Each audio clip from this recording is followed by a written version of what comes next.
গত কয়েকদিন যাবৎ অনেক বেশি অসুস্থ ছিলাম এবং সেই অসুস্থতার কারণে হুট করে ডিসিশন নিয়েছি যে ডাক্তার দেখাতে যাব। আর ডাক্তার দেখাতে গিয়ে কি সাংসারিক টুকিটাকি জিনিসপত্র কিনলাম সেগুলো আপনাদের সাথে শেয়ার করব। আসসালামু আলাইকুম, ওয়েলকাম করছি আরও একটি ব্লগ ভিডিওতে।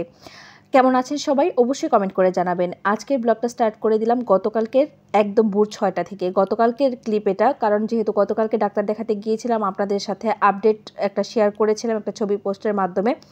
তো যাই হোক, আমরা ডাক্তার দেখিয়ে তারপরে এসেছি। আমরা ৩ জনই ডাক্তার দেখিয়েছি। আমার ছেলের হচ্ছে আগে যে ঠান্ডার সমস্যাটা হয়েছিল সেই ডাক্তারটা আবারও আমরা রুটিন চেকআপের জন্য গিয়েছি এবং ডাক্তার আবার ওষুধপত্র দিয়েছে, বলেছে যে ছেলের ঠান্ডা কমেনি, ওকে আবার ওষুধ চেঞ্জ করে দিয়েছে। তো যাই হোক, কিছু নিয়মও দিয়েছে, সেই নিয়মের মধ্যে থাকতে হবে। আর ওইদিকে আপনাদের ভাইয়ার চোখের ডাক্তার দেখানো হয়েছে, আমিও ডাক্তার দেখিয়েছি, কারণ আমার ইদানিংকালে অনেক বেশি ফোন বা কম্পিউটার যেটাই বলেন না কেন অনেক বেশি সময় দেওয়া লাগছে, প্লাস ঘুম কম হচ্ছে, সব মিলিয়ে আমি অনেক বেশি অসুস্থ হয়ে গিয়েছি। চোখের সমস্যা অনেক বেশি হয়ে গিয়েছে, প্লাস আমাকে চশমাও ধরিয়ে দিয়েছে। তো যাই হোক, যেহেতু ৩ জনেরই ডাক্তার দেখিয়েছি সেই জন্য কিন্তু হাসপাতালে গিয়ে আসলে ক্লিপ নেওয়ার মতো সুযোগ পাইনি, কারণ আমার ডাক্তার দেখানো শেষ হলে আমি ছেলেকে নিয়ে ডাক্তার দেখাতে চলে গিয়েছিলাম। ওই দিক দিয়ে আবার আপনাদের ভাইয়া তার ডাক্তার দেখে এসেছে।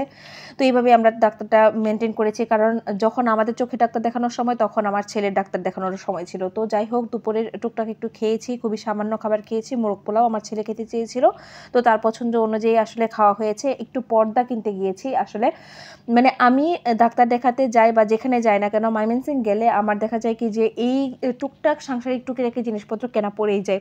তো উদ্দেশ্য আসলে ছিল যে শুধুমাত্র ঘুরবো, আমাদের যেহেতু চশমাটা বানাতে দেওয়া হয়েছে চশমাটা পাওয়া পর্যন্ত, তো তখন গিয়ে পর্দা কিনে ফেলেছি বাসায় রেগুলার ইউজ করার জন্য আর কি। খুব দামি পর্দা কিনিনি, নর্মাল পর্দা কিনেছি। আর এই দিক দিয়ে ফুলের একটা দোকানে ঢুকেছি, এখানে গিয়ে সব ফুলই মনে হচ্ছিল যে নিয়ে আসি, খুব ভালো কালেকশন ছিল। আমি ভবিষ্যতে ওনার দোকান থেকে আরও কিনবো। দুটা জিনিস নিয়েছি, কারণ একটা টব কিনে রেখেছিলাম অনেক দিন যাবত, একটা মাটির টব। তো সেই টবটাতে ভাবছি যে একটু মানে একটা ফ্লাওয়ারের স্টিক দিব, তো স্টিক একটা নিয়েছি। নর্মালি মানে পাতা স্টিকটা নেওয়া হয়েছে, কারণ যেহেতু সবসময় ফুলই ব্যবহার করা হয় সেই জন্য আমি পাতা স্টিক নিয়েছি একটা।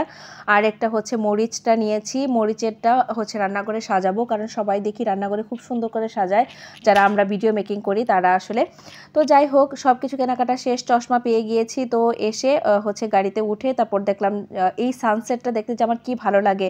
সূর্যাস্তটা দেখলে আমার মানে অন্তরটা একদম জুড়িয়ে যায়। কার কার এরকম সানসেট দেখতে ভালো লাগে অবশ্যই কমেন্ট করে জানাবেন। আমি গাড়িতে বসে বসে ভিডিও করছিলাম, আমার কাছে খুব ভালো লাগছিল। সন্ধ্যা হয়ে গিয়েছিল, এই মসজিদটা অনেক সুন্দর লাগছিল, ভাবলাম যে একটু ক্লিপ নেওয়া যাক।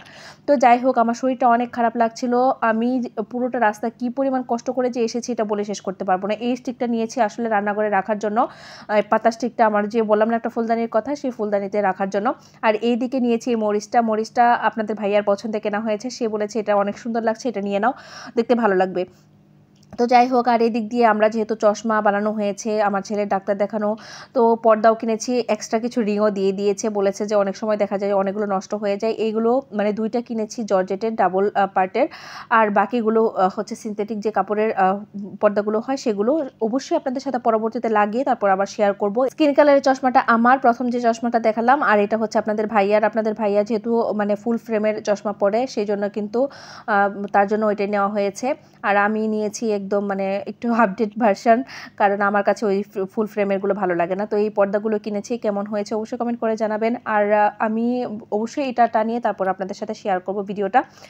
তো এই টপটাতেই হচ্ছে রাখবো বলে এই পাতাটা এনেছি এবং রান্নাঘরে রেখেছি। তো পরবর্তীতে শেয়ার করবো ইনশাল্লাহ। আজকের ব্লগটা কেমন লেগেছে অবশ্যই কমেন্ট করে জানাবেন। আল্লাহ হাফেজ।